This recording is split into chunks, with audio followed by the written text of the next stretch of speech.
I have an old one from like Dr. Pollard. Yeah. So does it matter? Can I use an old? Sorry.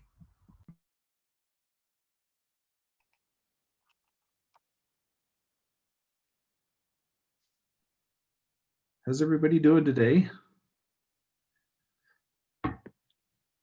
Good. Doing well. Good. Let's see. So Caleb, can you man the admissions? I'm on it.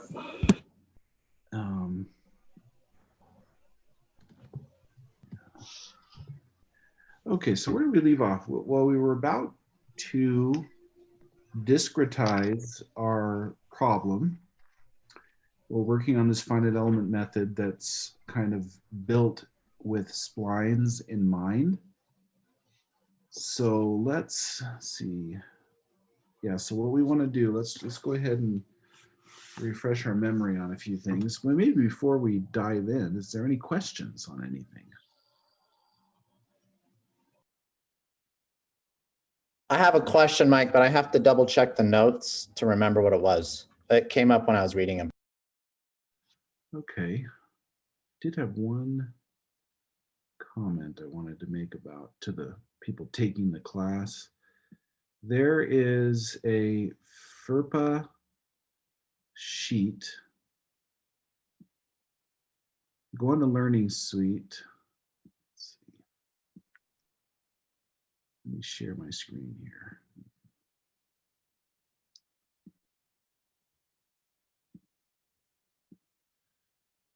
Okay, so there is an assignment called Submit FERPA Form.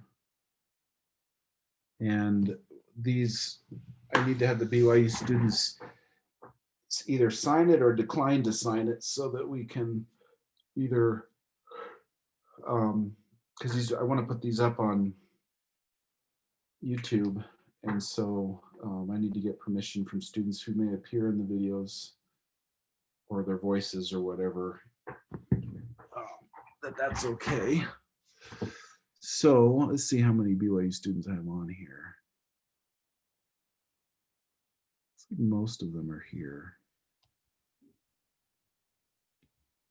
So let's. So can you guys just hop on to Learning Suite right now and let me know what you're going to do there, so that I can finish posting these videos. Okay, great.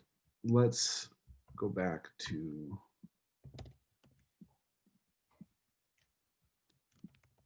whiteboard here.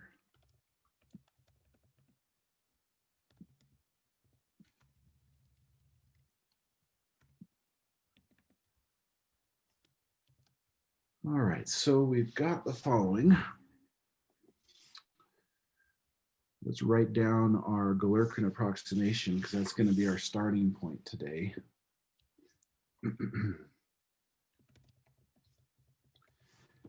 So it is the following. Let's call it d pi. Can you guys see my screen okay?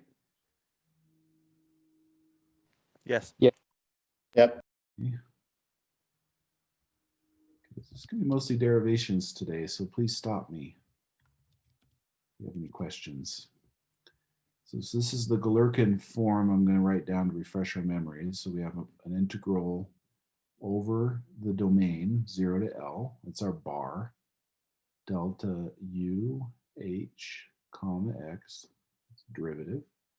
EA U H comma X dx plus delta UH at 0 lambda H minus 0 to L delta UHF dx minus delta UH LH. So L equals 0 for all delta UH. And we'll call it VH. Could we have a quick reminder where this is coming from? Yeah, let me write down the other one and then I'll go through it. Yeah, and as you do that, Mike, can you just concisely remind us what each term is? For instance, this is the integral, surface integral of your traction. This is the body force, et cetera. Yep, I will. Let me just finish. This is a short one here. I just want to write it down. Delta lambda H. Let's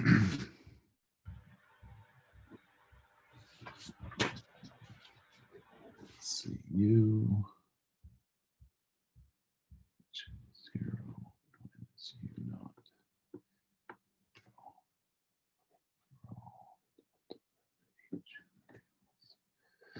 Okay, so if you remember, we've got our bar.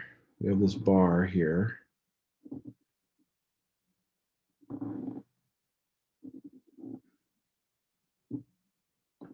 Zero to L. This term here is the strain energy, or not the strain energy, but yeah, I guess you could call this strain energy, but it's let's write a few things down here. If you recall that stress in 1D, Young's modulus times strain, which is equal to E U comma X.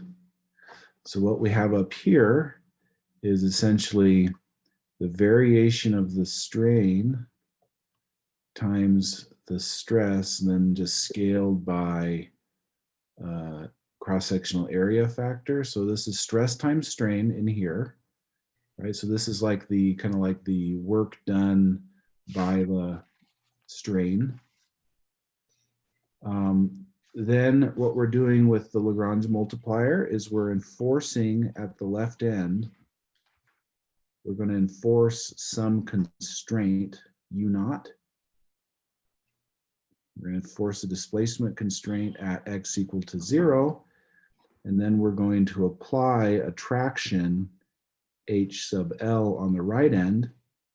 And then we're going to apply a body force F throughout the length of the bar. Okay, so this is the term that comes from enforcing the constraint on the left end. This is the work done by the body force. This is the work done by the traction. This is the work done by the Lagrange multiplier, or the force required to enforce the displacement constraint. Work done by the body force, work done by the traction. And we're saying that we need equilibrium, so that whole thing has to be equal to 0 for every possible variation in the displacement. And then here we have, again, a work term that's enforcing the displacement constraint, that the displacement at 0 has to be equal to U naught. So that's every term.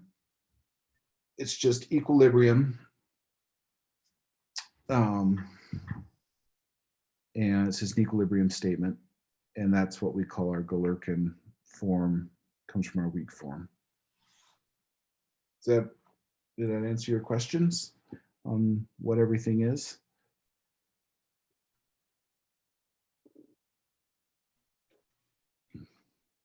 Yes, thank you. Okay, now let's go ahead and discretize. So we're going to introduce a basis, as I described, a spline basis over this flex domain, right, where we essentially create a larger domain that encapsulates the domain that we're actually solving the problem over. We build a basis over that. And now our delta, let's call it delta U hat H, is a function from the parametric flex domain into the reals And it's going to be equal to nothing more than a linear combination of coefficients times the basis that we talked about constructing over the last two periods. So this will be our, this here is omega f, this here is omega c, and then let's call this omega hat f, and then there's going to be a mapping that takes us from omega hat f into omega f. Okay, so we can write our variations in displacement in the parametric space as a linear combination of unknown coefficients times our basis functions. We can also write our displacement field that we're going to be solving for in the parametric domain as, again, linear combination of our basis. And now what we're going to do is, remember, we're not solving our problem over the parametric domain, we're solving it over the physical domain. So we're going to actually write our final values that we're going to plug into our Galerkin form as delta U hat H composed with the inverse of our mapping, which then can simply be written as CA NA F, and UH similarly as U hat H composed with the mapping minus 1 is equal to dB NBF. Okay, so now what's happened is we've taken our basis functions that were originally defined in the parametric domain and we've mapped them up onto our physical domain. And we're going to use these functions to approximate our solution. And so that's what this mapping is, right? It takes something that's defined in the parametric coordinates and makes it defined in terms of the physical coordinates. This is very classical. It's nothing more than what we call an isoparametric mapping.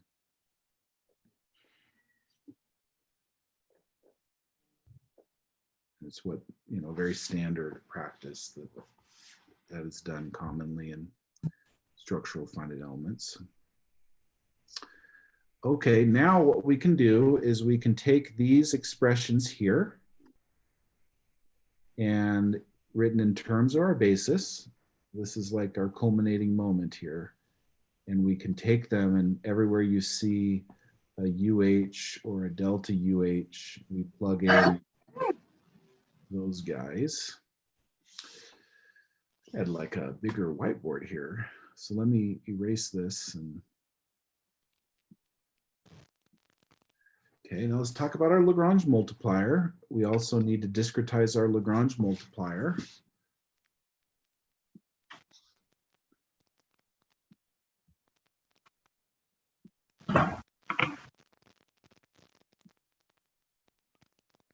Okay, so to discretize our Lagrange multiplier, we have that delta lambda h. Remember, it's just a number. It's just a single value. We just have 1 degree of freedom that we're solving for. So we're going to write it delta lambda n plus 1 times n plus 1. And lambda h is lambda n plus 1, n of n plus 1, where in this case, n, remember we have n normal basis functions, and then I'm saying let's add 1 additional basis function to model our Lagrange multiplier, but since it's a single number, let's set it equal to the constant 1. So n plus 1 is just the value 1, and so we're just basically solving for the coefficient directly. But it's good to recognize this form, because when we move to multi-dimensions, then again, it won't just be a number, it'll be a function. All right, guys, so let's go ahead and plug everything in. Dr. Scott, could you explain one more time why we need to add another basis function to model the Lagrange multiplier? Yeah, because we're using so we have this basis, right, that we talked about.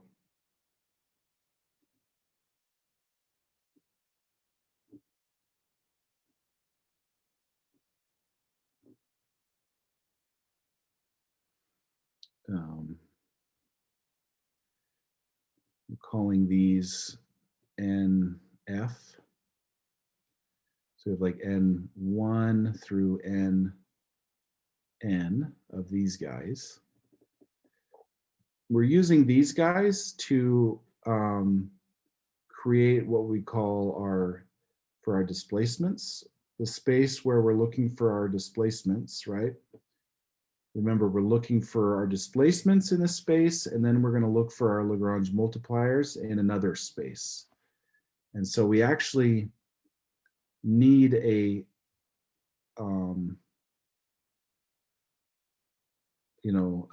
basis function for our Lagrange. Maybe we'll call this LH for our Lagrange multipliers.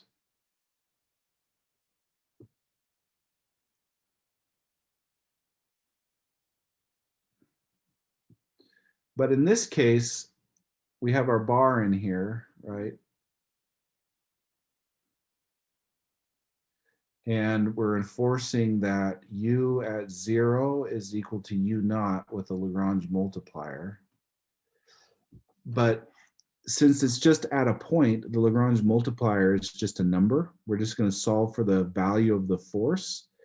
So because that's just a constant, the only basis function I need is a single basis function that's equal to a constant.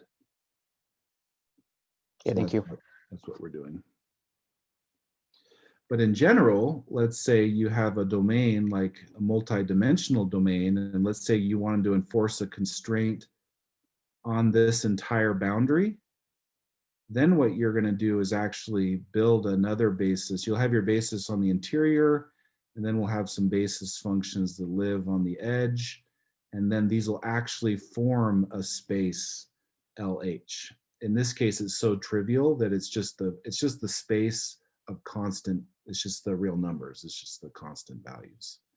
So it's not necessary. But I like to keep this notation so that you don't forget what's coming. Okay.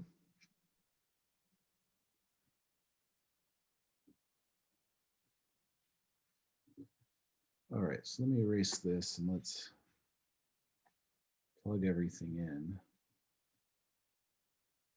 Let's see what pops out here.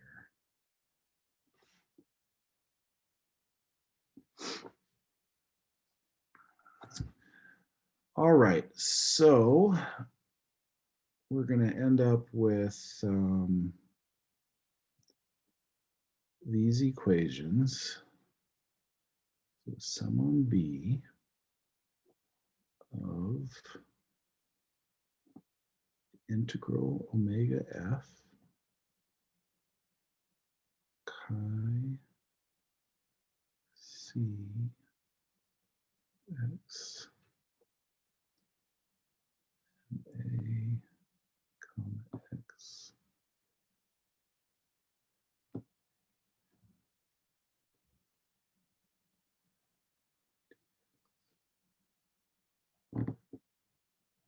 dB plus n a 0 f and then plus 1 plus 1. That whole thing is equal to our applied forces, which is F chi x.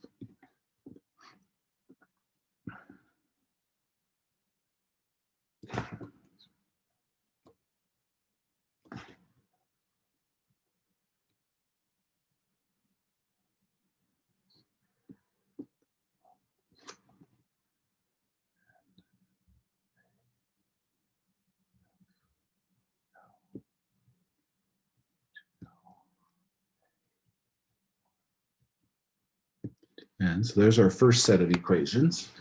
And then the equations that come from the Lagrange multiplier are B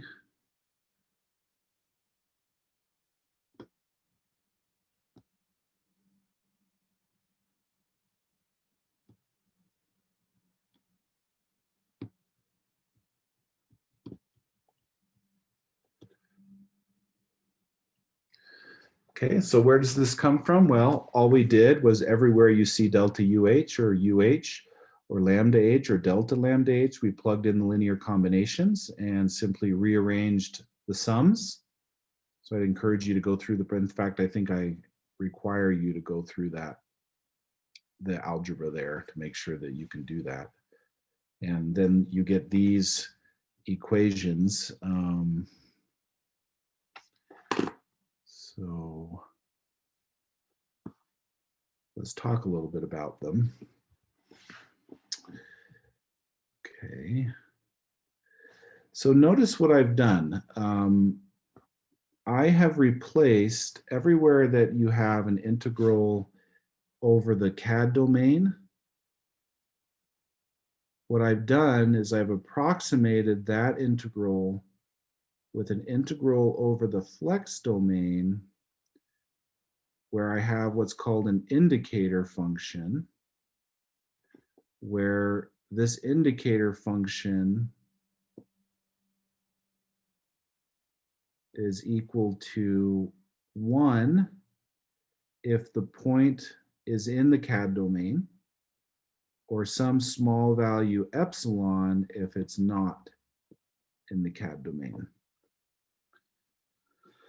So I've replaced integrals over the actual CAD domain with integrals over the flex domain, and I'm using an indicator function to determine which points are inside or outside the CAD domain. Why do you think I'm doing this, for example? What is the advantage of doing something like this? Any thoughts? It's a weighting function. No, the indicator function is not a weighting function. I mean, I guess it's not a weighting function in the sense of coming from a function space. It is performing a weighting of sorts, but why are we doing it? To scale the space outside of your domain to 0? Yeah, so basically what it says is if my CAD domain is this guy and it could be arbitrarily complicated, well, I could create a simpler flex domain. And as long as my CAD domain lives in the flex domain, this domain is really simple, omega f. And the way that I approximate my geometry now is simply through a test on every point in the domain, whether it's inside or outside. So as I go through here and look at all the points, then what's going to happen is, only the points on the inside will contribute to the energy of the system. And this is significant because now I don't have to come up with a way of building a really complicated mesh over my CAD object.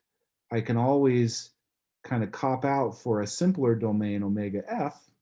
And then as long as my spline functions that I define of over omega f can accurately represent omega c in the context of these integrals, then I've really dramatically simplified the problem.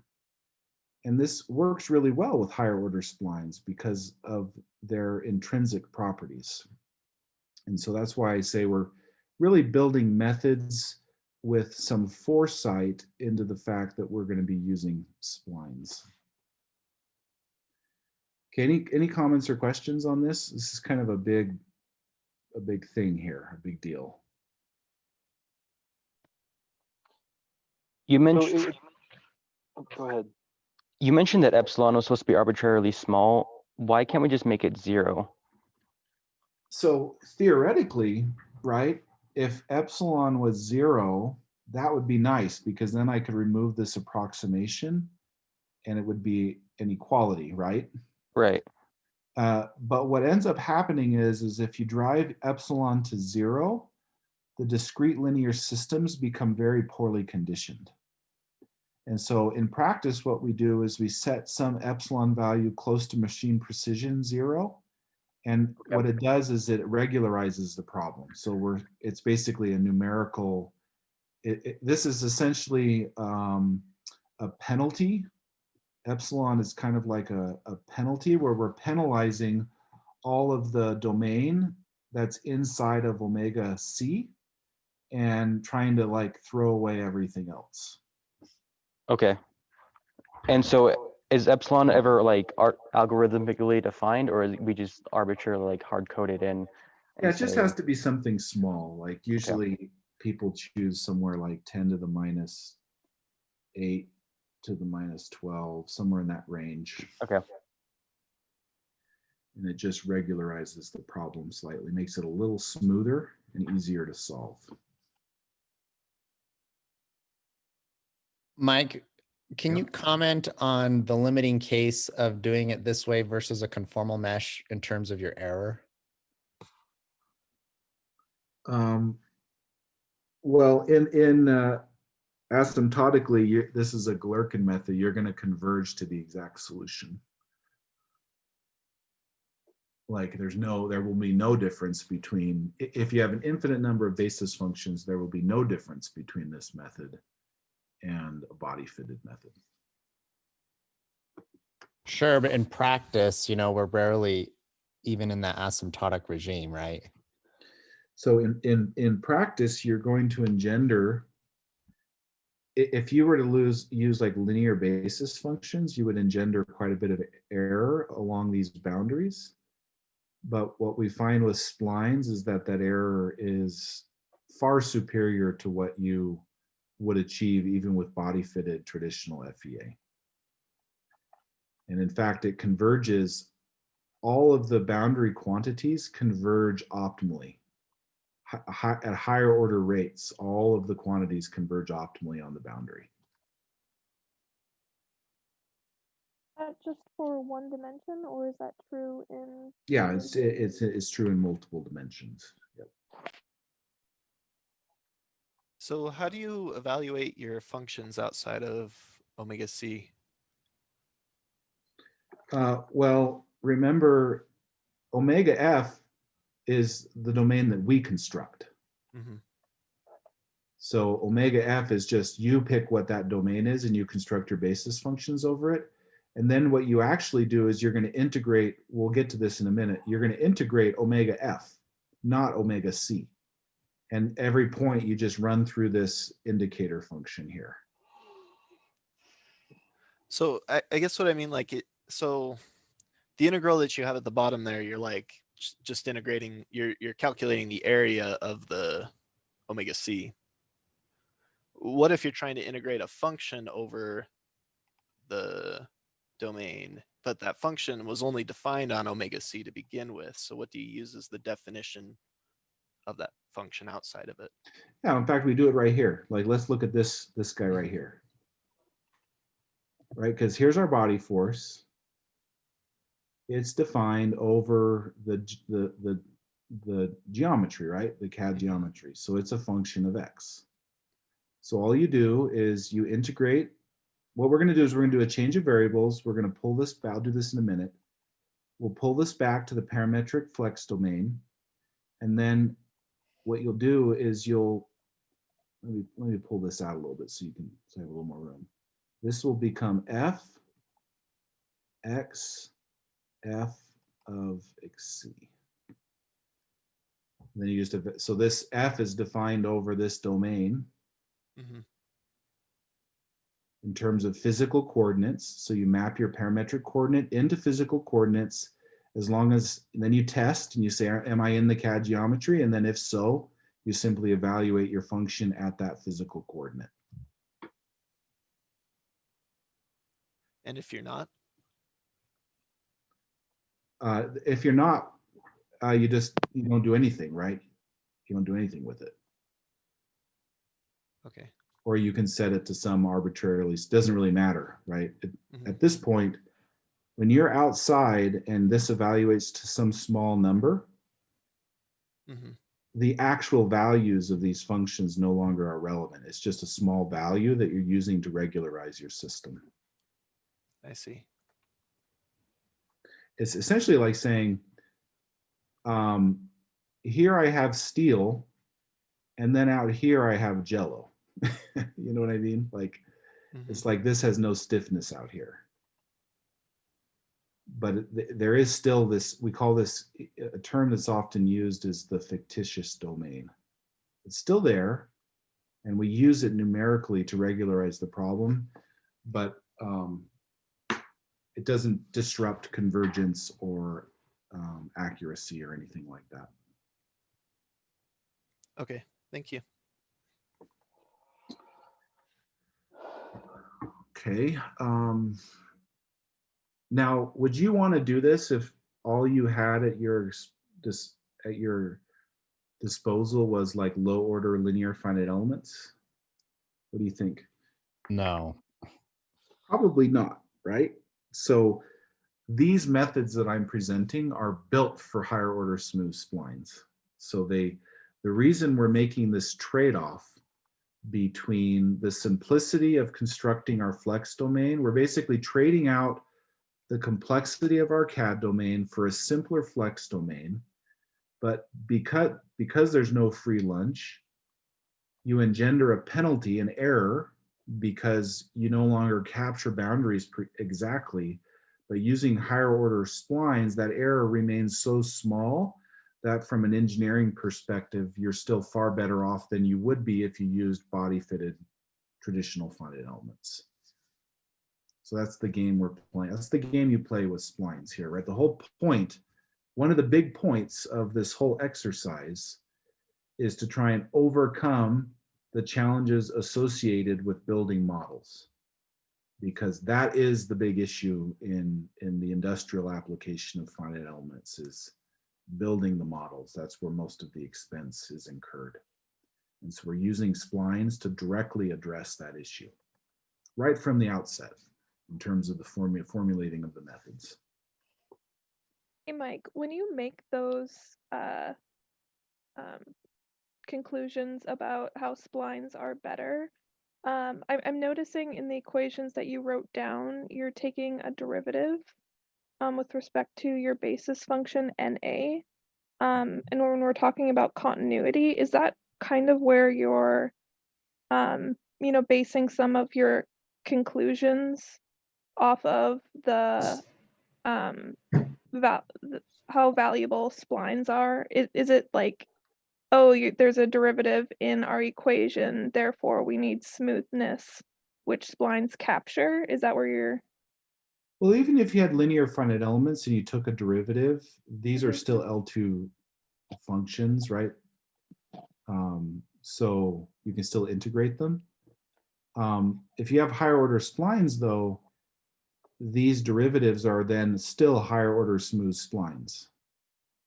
And because of that, these quantities still will converge at a high rate, even the integral, like the derivative quantities. So you get optimal rates in L2 and H1 and so on, depending on your smoothness. So what's nice about splines is that your stresses are going to converge at a high rate as well, not just your displacement terms. That's nice.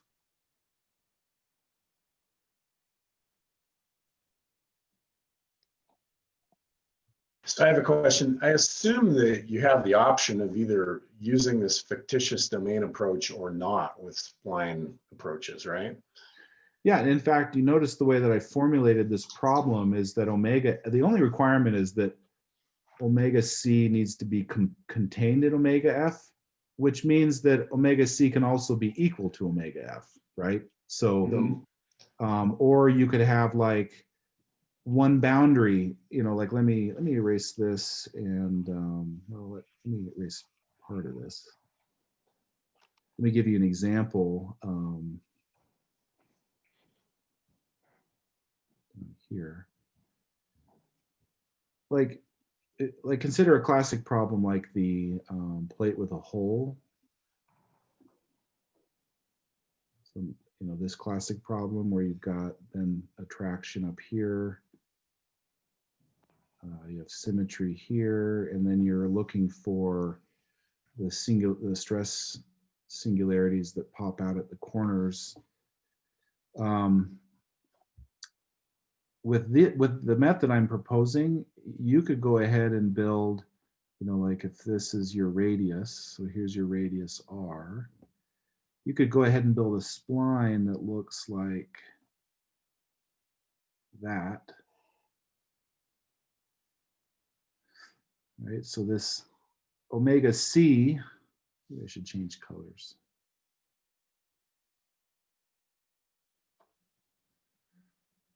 So omega C is this blue domain.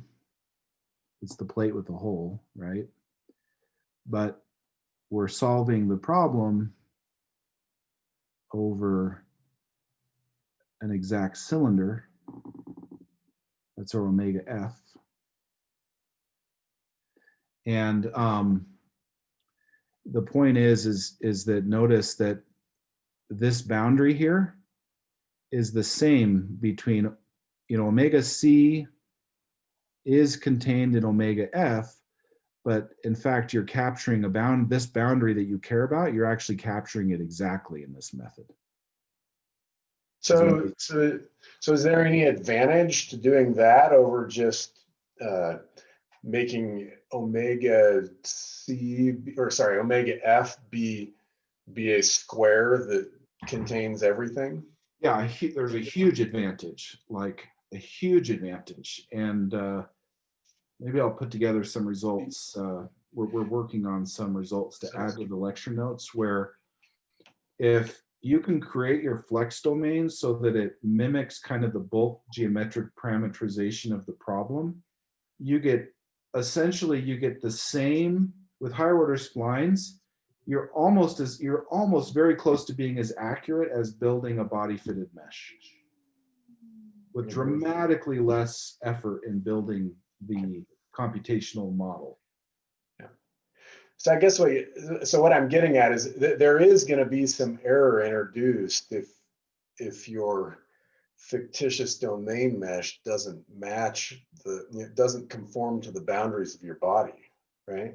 That's correct. Yep. Okay. And so you showed that integral, so do you do anything special to integrate these discontinuous functions that arise from these boundaries?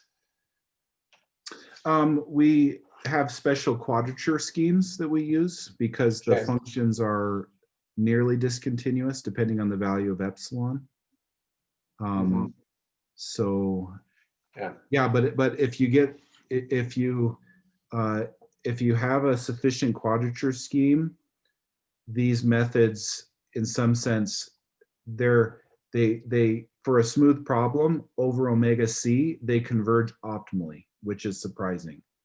Okay. And the reason is because as these functions, like if you look at this derivative term, right? Like as it goes from the CAD domain into this fictitious or flex domain, it's actually its extension into the flex domain remains a smooth function. And so it doesn't disrupt the behavior on the boundaries, does not disrupt the convergence rates. And that was a big deal when this was discovered a few years ago. Yeah, I guess what I was wondering is if there's something special about the splines that makes that discontinuous integral easier, but it sounds like there isn't. No, there is, absolutely. The splines are the higher order smooth splines make it so that the higher order smoothness essentially eliminates the penalty that you pay as you go up in smoothness and degree. That error that you incur for a given number of degrees of freedom gets smaller and smaller and smaller. And so again, there's no free lunch. So you incur an error by picking omega F to be whatever it is, but you you can, in some sense, control that error numerically, right? It's not in the model building, you're pushing it over into the numerical methods. And then you're leveraging the behavior of splines to minimize the impact that it has on the solution. And Dr. Scott, a point too is that even when we do body fitted meshes with, traditional like linear finite elements, or it's like linear hexes or linear quads, even then we're still approximating the actual surface with a bunch of piecewise linear functions, right? Yep. And so even there, there's error that you're incurring in your problem. Right. Yeah. So, I mean, what you see here is that when you build these methods, like this is a good example down here on the left where you're saying, okay, well, maybe I'm really interested in this boundary here. So let me build a flex domain that, we don't really care about here. We'll be able to capture these nice smooth tractions easily. And then here, maybe we want it to match. The point is that we can, in this flex method, it incorporates the whole continuum of methods, right? From what we call body fitted on one end of the spectrum all the way through to just immersion in rectilinear grids. But normally where we end up is somewhere in the continuum, right? Because you still want to build a model that is appropriate, but you want it to be easy to build. And so that's the trade-off that you make here. And because Mike, yeah, go ahead. I was going to ask, how do you handle boundaries between two materials? Well, you just put them, the way that we do it is, let me,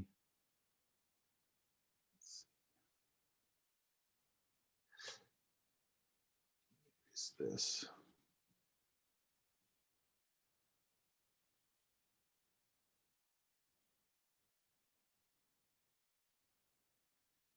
Yeah, so the way that we do like contact and material discontinuities and all this kind of stuff is you have like one domain, here's one domain, and maybe here's another domain.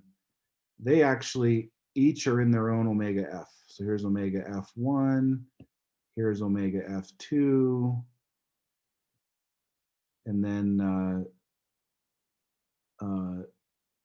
normally what we would do is we would discretize this with some kind of a Lagrange multiplier space along that boundary. That's one way to do it. That's the most generic or general way to handle those kinds of multi-body problems. You can also just do it the traditional way. So if you have a domain with two materials, you're welcome to just, maybe your flex domain comes in and then matches and then goes out, comes in, matches, right? And then you're just traditional. You just use traditional techniques where you'll just introduce a discontinuity in the basis in the flex domain along here. That's another way to do it. In other words, everything you've ever done before is part of these methods as well, but it gives you what's happening is we're beginning to formulate methods that are taking into account the fact that we're in this discretization scheme that is far more has far better resolution properties than what you do with low order finite elements. So you kind of pick whatever you want. I mean, you can do it the old way, you can do it a new way, whatever you kind of want to do. It's up to you.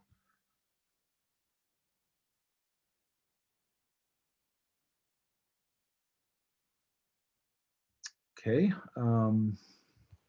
Just really quick, so your omega in your left example there, you have your omega F1, your omega F2, and then inside you have your omega C1, your omega C2. Would omega C1 reside in omega F1 and omega F2? Or would it does, but it doesn't care about omega F2. So here's omega C1, here's omega C2. It does, in fact, in the physical coordinates, it overlaps both of these, But from the standpoint of the where we develop the discretization, you don't care about that. The only place you care about the overlap is along this boundary here. So this is nothing more. I mean, think about, let's see. And Dr. Scott, when you finish with this, if you're interested, I've got a few slides that I could share that with the cantilever beam problem, as well as Oh, good. some of the You flex, have that, Greg? some of the flex concepts. Yep. Since these questions have come up right away, we might as well. Let me unshare here or stop sharing on my side. Go ahead, Greg. Okay. So can you see my screen? Yeah, I can see it. Yeah. Okay. So I'll just talk just what these results were, which are still, they're fairly preliminary, but just the idea, if we look at the, from top down, is traditional immerse schemes where effectively you're just using a simple rectilinear grid and only a few surfaces are actually tracked. And then on the right are the displacement results. And there's an exact solution to this. It should be 1 for the displacement at the tip. Anything that's in this magenta are things that are above that max solution. But so then another scheme would be to say, just fit this outer boundary with this body fitted mesh, but then not worry about capturing this inner surface. And then there's a traditional body fitted spline. And effectively what you see is that fitting this one extra surface, but leaving this other surface completely immersed is essentially indistinguishable. I think there's like less than 1% error, I think, between these two bottom pictures. Yeah, it's a little bit more than 1%. But okay. Yeah, but the top picture had over 30% error. Right. And that's the, if you don't really care about this, if this is just some subcomponent in a larger assembly, this may be acceptable. But if you really did care about it, then what's nice is that you don't have to go all the way to this fully body fitted representation. You can go to this intermediate representation. And we should say, Greg, that from our perspective, all 3 of these are what we call within the flex. Right. They're all flex representation methods. And Yep. all of them under refinement converge to the same exact solution. Right. And so this is kind of another example of like the spectrum. Some people might be familiar with this quarter piston, but the idea is that you may have all of these fillets and chamfers that are difficult or present difficulties when you're trying to build a body fitted hex mesh. And so with traditional finite cell or immersed methods, you just build one big overarching block that is completely trivial to mesh, and you don't have to worry about trying to, you just let the basis functions resolve all of these features. But then further on this scale, closer to body fitted, is that maybe we say that we want to capture the general, the biggest features of this body. So we want to capture like the bottom surface, the symmetry surfaces, the outer radius, and this top surface, but still not wanting to incur the difficulty or the pain of trying to mesh these fillets and chamfers, but we keep them in the geometry we can resolve locally if we need to. And then further is say that okay, well maybe I still want a lot of accuracy on all of these surfaces, but I really just don't want to have to try to mesh all of these little fine features. And so what you can see here is that most of these surfaces are exactly body fitted, but where there are chamfers or fillets, we're just using a little extension off and getting really close to what the geometry is. But it's kind of hard to see like the purple volume that we're meshing. That's a lot easier to mesh than having to have all those chamfers and fillets. And then traditional fine elements, what we would typically say is, I just can't afford to spend the time to mesh these chamfers and fillets, so I'm just going to remove them, and then have like the simpler volume that I'll mesh. And so, even on the traditional FEA, on the if you go all the way to the far right spectrum, we're still incurring error in our method because we've removed these fine features and made those approximations. And so that's kind of That's kind of But I guess, the to whole what spectrum. to what what has been said earlier is that if you're using these other immersed methods, or whatever you're calling them, that you can increase the polynomial degree or something like that and capture those complexities. Whereas if you go to the far right, if you've removed them, you can no longer capture those no matter how much you refine the mesh. Right. If you're here, you or- no longer have those. You've removed them from the geometry. Yeah, Now, but the other ones right. You'll be more accurate per degree of freedom if you're, the closer you are to your actual geometry, right? So for the same amount of degrees of freedom, we would expect this method to be less accurate than this method. But again, you can adapt or resolve all of these methods to converge to the same solution. Obviously this one will converge to a different solution because it's a different geometry. But if you put the time in, which you may not be able to spend the time to build that mesh, but if you spent the time to build that body fitted hex mesh, then they would all, with all of the details, they'd all converge to the same solution, but take different amounts of degrees of freedom to get there. Yeah, exactly. And so this is just like just the one other example that we have that this is, again, most of this geometry is just immersed and not body fitted. But if you do care about a certain region, so say maybe you care about like the stresses in these fillets, you can body fit it in this region, but then not have to worry about everything else. Mm-hmm. Thanks, Greg. Anyways, I'll stop sharing now. No, that's helpful. Yeah, it's helpful to see that. Just take a step back. Is that difficult to integrate both the body fitted and immersed within the same problem? I just showed you how to do it, Lindsay. It's actually not hard at all. Oh. This little 1D method that we're going through has all of the features essentially that are in the full multi-dimensional. Okay, it's just picking your fictitious domain. That's right. Okay, Yep. I see. Yep, that's right. And then we build our solvers are completely agnostic. They can work on any method, whether it's body fitted or not. And you'll just engender whatever errors are expected along that continuum of methods. And but the point is that, like, we're trying to replace human time with computational methods, right? Like, engineers don't want spend months building models. We would rather leverage the properties of splines to automate the back end of that problem, where we remove the human interaction and instead control accuracy through method development. And splines open the door to allowing us to do that. Okay, I think we'll stop there. I can hang around for a few minutes. Chris and Kaylin, if you guys could also hang on at the very end, that would be great. Open to other questions. Let the official lectures over, but I'd be happy to answer any more of these.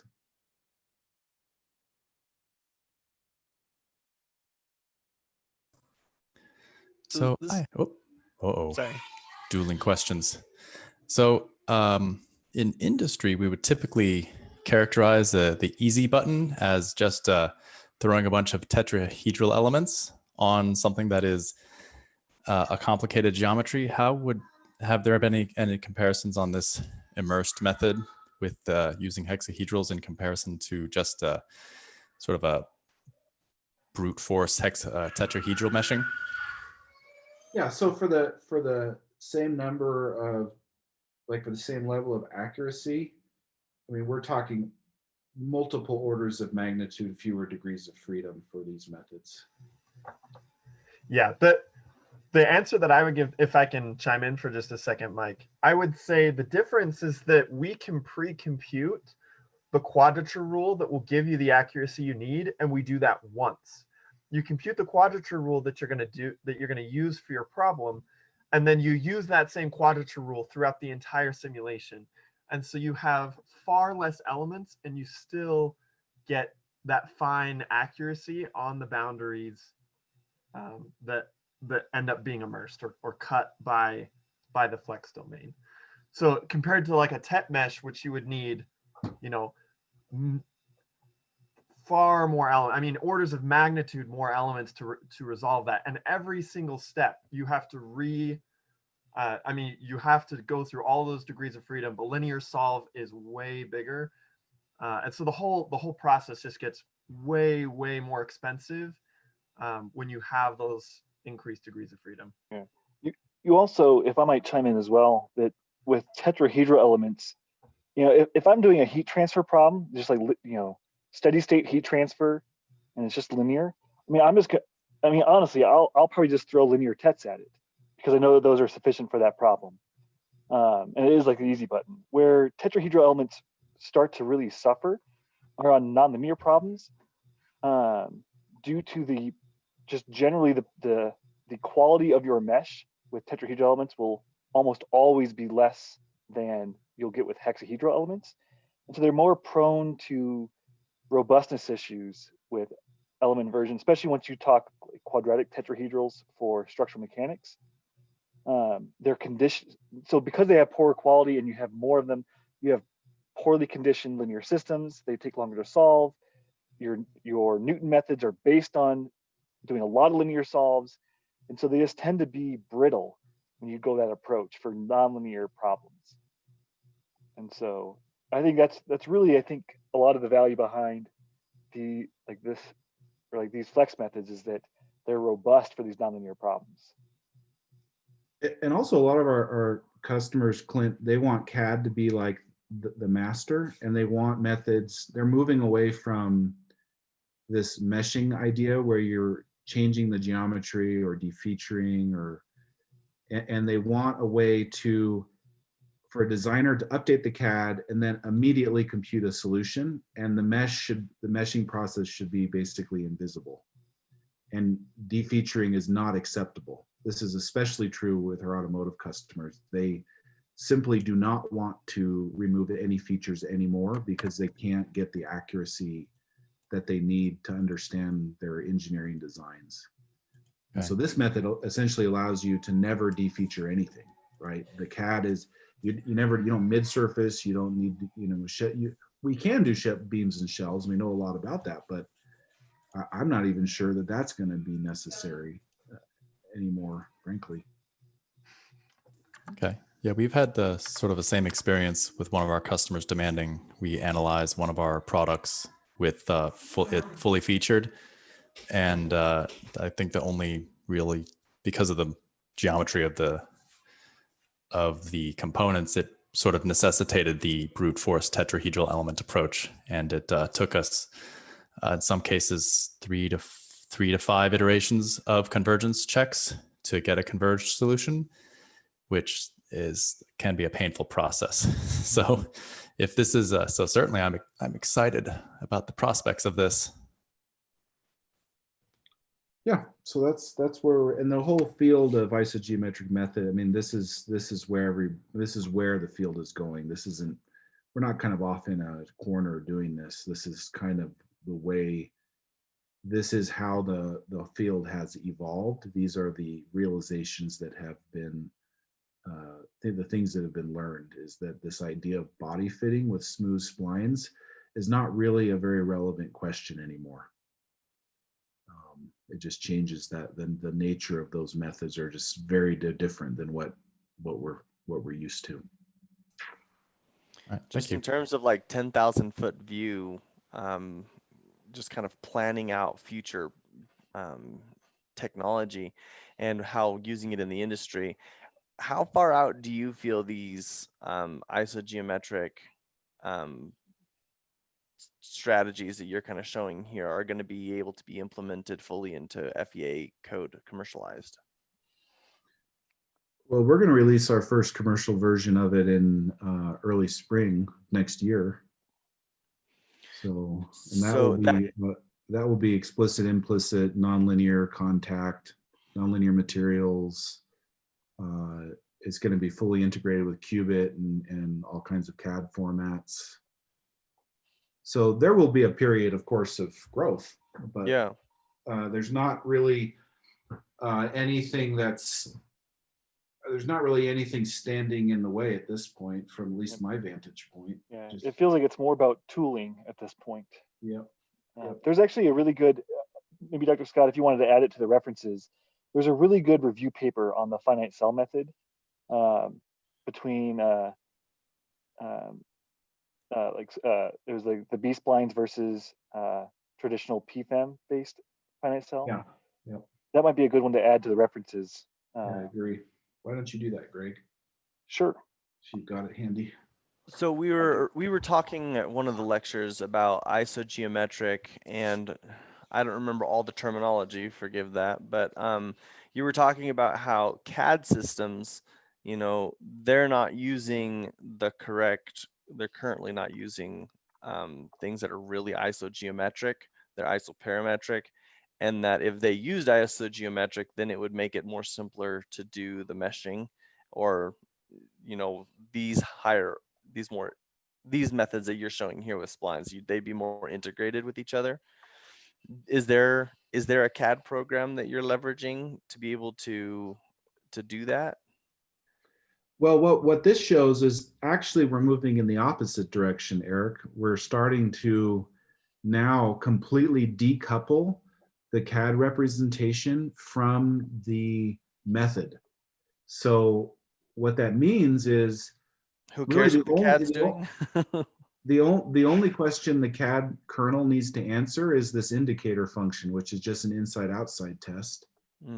Okay. And one of the reasons we're doing this is because, like, one of the things we're working on right now is integrating with some new implicit CAD kernels that are coming out of the lattice structuring and the additive manufacturing community, where they're totally redefining CAD, and it's not BREPs, it's just a totally different thing. And this method could be used with that just as easily as it can with traditional CAD. Yeah, because then you could easily say, you know, you could actually give it the lattice structure without having to mesh it. No, that's even correct. easier Sorry. Go ahead, Ryan. I was just going to say, isn't it even easier with implicit surfaces because it's so easy to That's evaluate what I mean, this maybe we're giving away too much, but we're actually starting to think that implicit CAD is in some sense optimal for finite elements, because, like, think about contact, right? I mean, intersections in implicit land are much easier than in parametric land, and inside outside is trivial for implicit. And I mean, there's a lot of powerful things that have never even been thought of because finite elements are so tied to the CAD representation. Whereas this method decouples them completely and allows us to work on any CAD, and then we can take advantage of those unique properties as they come up. But so I guess what I would say, Eric, is that we're actually, I would say, returning to the roots of IGA, where the whole point of the original work was to try and decouple and make it easier to build models from CAD, right? So that you don't have this tight coupling that complicates everything. Right. So we've kind of come full circle in a way, and we can capture the exact CAD, but we can do it in such a way that it's agnostic to the underlying mathematical representation, which is appropriate, especially right now where there's a lot of new ways of thinking about CAD that are coming online.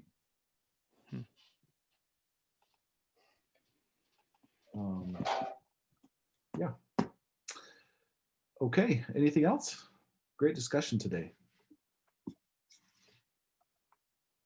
All right, let's end here.